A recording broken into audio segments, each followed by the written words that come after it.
Hello YouTubers. Freedom of speech is a very hot topic at the moment, and following up from an interesting conversation I've been having with a user by the name of alovelytime, I found the argument floundered seemingly due to definition difficulties. So in this video I'll try to address the definitions and boundaries of what I mean by these terms. Freedom of speech is up first. I define freedom of speech as the ability to discuss and debate ideas and opinions, and to be able to respond in kind to those same things from others without impediment caused by the feelings, sensibilities, or opinions of others.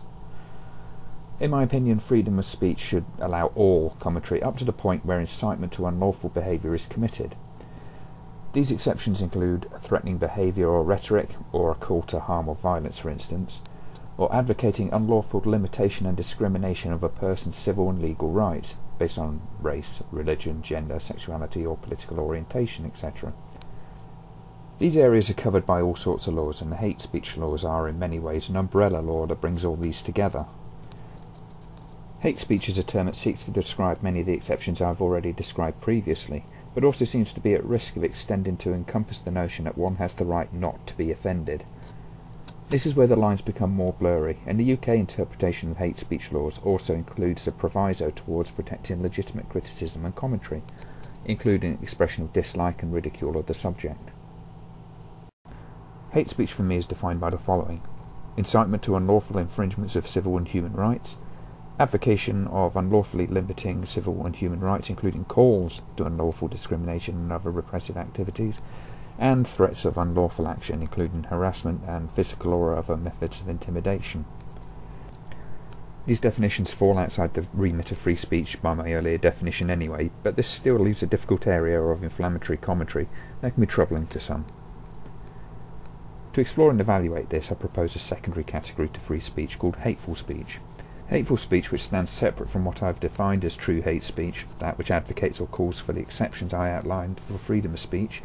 Hateful speech would be that which may be directly and deliberately insulting or abusive towards a group, but that which is not of a threatening or inciting manner. As way of example, I offer a few illustrations of what could be considered hateful speech that are often lumped in with hate speech. These examples are to be considered as having gone through the test of exceptions of freedom of speech. Any applications or permutations of these examples that do not pass that test would not qualify as free speech. Expression of dislike or contempt for a group related to their ideas or practices. The statement, "I hate Mormons because they push through Prop 8" would not qualify as hate speech, even if you do sincerely hate them. Insulting and or vigorously critical commentary on a group. Saying an atheist is morally bankrupt because they don't believe in God is not hate speech any more than saying a Christian or a Muslim are deluded or unethical in some areas of their lives.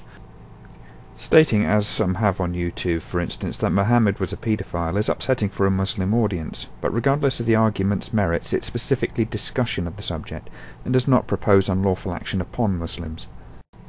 Muslims may counter this argument by either stating some sort of divine authority for his action or difference in practices of the time, and this too is allowable and indeed protected speech, until sex with minors is encouraged or condoned today.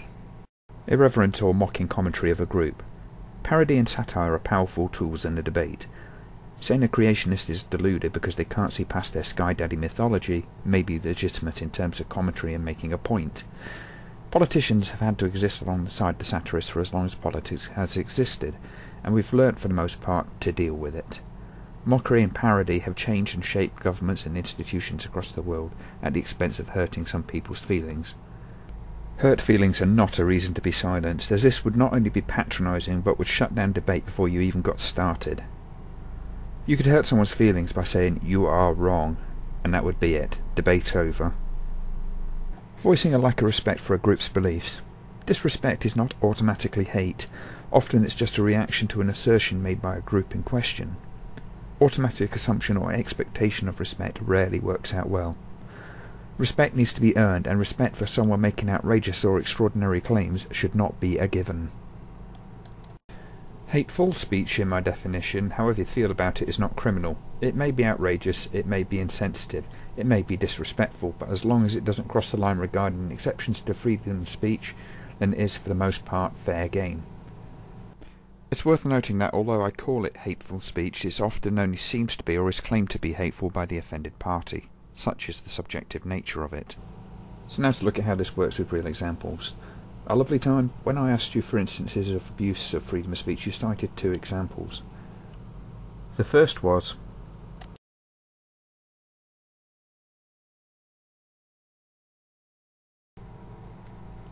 well, yes, they did.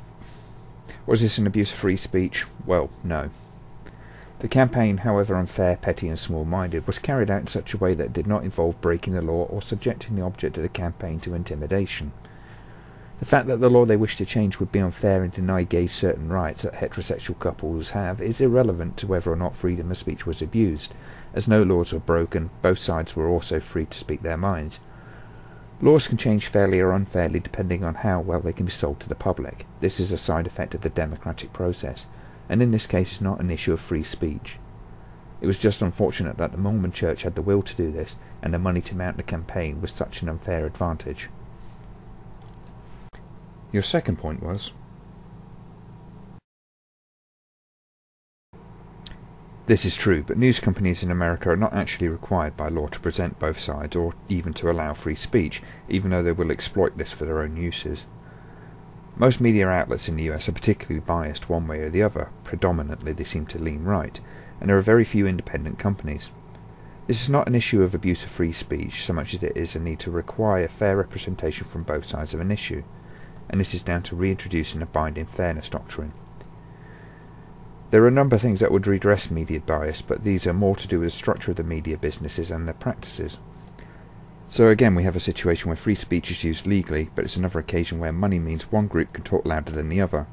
Ergo, it's not a free speech issue, it's a matter of requiring of the media fair representation of opposition standpoints.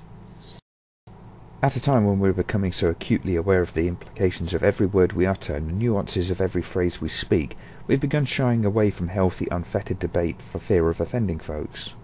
If we continue to increase censorship and stifle the ability to talk, argue, disagree and criticise in any way that we see fit, so long as it fits within the parameters of free speech, then we will certainly retard our ability to progress and function as a society. This freedom we enjoy cannot be held in the hands of the courts, it cannot be allowed to be seized by a government, and it cannot be allowed to be curtailed by or because of the abusive minority.